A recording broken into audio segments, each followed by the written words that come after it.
Grounding and bonding are critical for the safe and reliable operation of electrical and electronic systems, especially in instrumentation applications. The various terms used can indeed be confusing, so let's clarify some key concepts. Firstly, the grounding conductor, also known as the equipment grounding conductor, provides a low impedance path for fault current to return to the source, tripping the overcurrent protected device and preventing electrical shock hazards. Secondly, the grounded conductor, typically the neutral and alternating current systems, is intentionally connected to ground at the service entrance. It provides a return path for normal load current. Thirdly, the bonding conductor connects metallic parts of the electrical system, such as enclosures, raceways, and equipment frames, to create a low impedance path for fault current. This ensures that all metallic parts are at the same potential, minimizing touch voltage hazards. The signal ground is a reference point for electronic circuits and instrumentation. It is crucial for maintaining signal integrity and preventing noise interference. Star grounding is a grounding topology where all ground connections are made to a single central point. This minimizes ground loops and circulating currents, which can introduce noise into sensitive circuits. In practice, star grounding can be implemented by running separate ground wires from each device back to a central grounding point, such as a grounding bus bar in a panel. Shielded cables are used to protect signal conductors from electromagnetic interference. The shield is typically a conductive layer, such as a braided wire or a foil, that surrounds the signal conductors. The shield is connected to ground at one end to drain off any induced noise currents. When installing shielded cables, it's important to ground the shield at only one end to prevent ground loops. Grounding the shield at both ends can create a circulating current path, which can actually increase noise.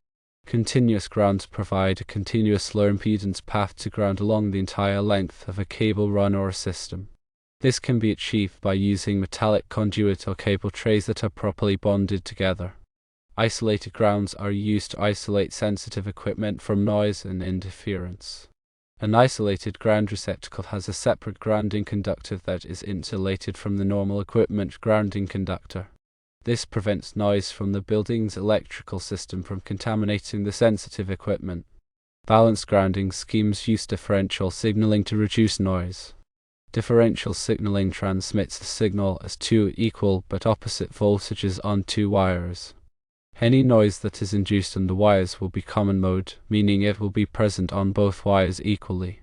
The differential receiver rejects common mode noise, effectively cancelling it out. Unbalanced grounding schemes use a single wire to transmit the signal, with the ground serving as the return path. Unbalanced systems are more susceptible to noise than balanced systems.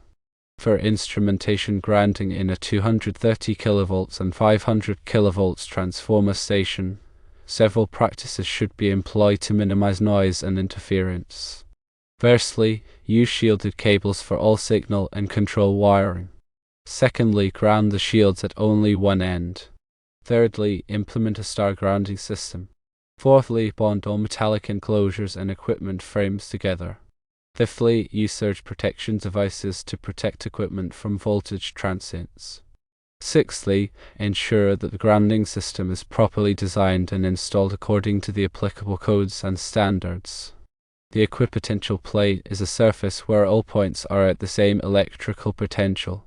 Creating an equipotential plane can minimize touch voltage hazards in areas where people may come into contact with energized equipment. Grounding at one end of a device and leaving the other end isolated can work together to prevent ground loops. By grounding the device at only one point, you prevent circulating currents from flowing through the grounding system. The noise and interference in a high-voltage transformer station can be significant. The sources of noise include electromagnetic interference from the high-voltage equipment, radio frequency interference from nearby transmitters, and ground loops caused by improper grounding. Electrostatic induction is the induction of voltage on a conductor due to the presence of an electric field. Electromagnetic induction is the induction of voltage on a conductor due to the presence of a magnetic field. Both electrostatic and electromagnetic induction can cause noise and interference in electronic systems. Touch voltage is the voltage between a grounded object and a person's hand when the person touches the object. Step voltage is the voltage between a person's feet when the person is standing on the ground near a grounded object. Both touch voltage and step voltage can be hazardous. When dealing with old and new wiring, it's important to ensure that the grounding system is properly upgraded to meet the current code requirements. This may involve installing new grounding conductors, bonding conductors, and ground rods. In a system where much of the system has no ground wire through the cables but have metallic sheaths, all enclosures have bonding conductors attached but nothing going back to connect between runs. It's crucial to create a low impedance grounding path by bonding the metallic sheaths together and connecting them to a common grounding point. This will help to minimize touch voltage hazards and prevent equipment damage. Understanding the specific requirements of the installation is crucial.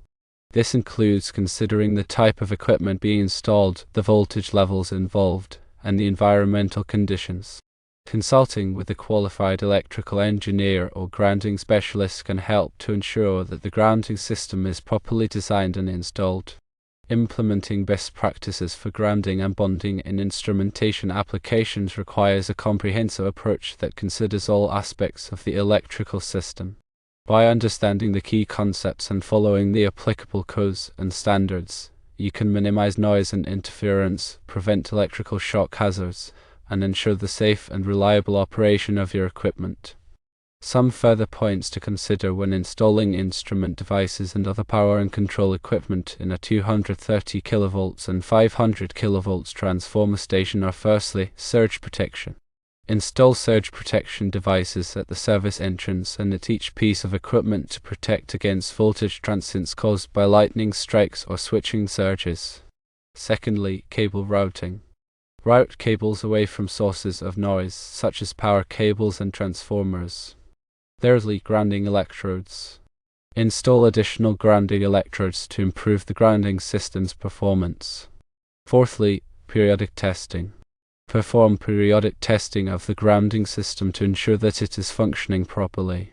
This includes testing the ground resistance, the bonding impedance, and the continuity of the grounding conductors. Fifthly, documentation.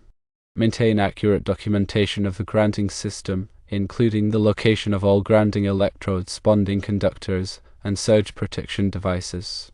Sixthly, training. Provide training to personnel on the proper grounding and bonding practices. When selecting grounding and bonding materials, use materials that are compatible with the environment. For example, in corrosive environments, use stainless steel or copper grounding conductors. When connecting grounding and bonding conductors, use approved connectors that are properly tightened. Do not use wire nuts or other makeshift connectors. Inspect grounding and bonding connections regularly to ensure that they are tight and free of corrosion. Repair any damaged or corroded connections immediately. When working on electrical equipment, always de-energize the equipment before working on it. Use appropriate personal protective equipment, such as gloves and safety glasses.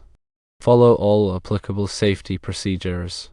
In addition to the above, consider the specific requirements of the equipment being installed. Some equipment may require special grounding or bonding procedures. Consult the manufacturer's instructions for specific guidance. Properly designed and installed grounding and bonding systems are essential for the safety and reliability of electrical and electronic equipment. By following best practices and adhering to applicable codes and standards, you can minimize the risk of electrical shock, equipment damage, and noise interference.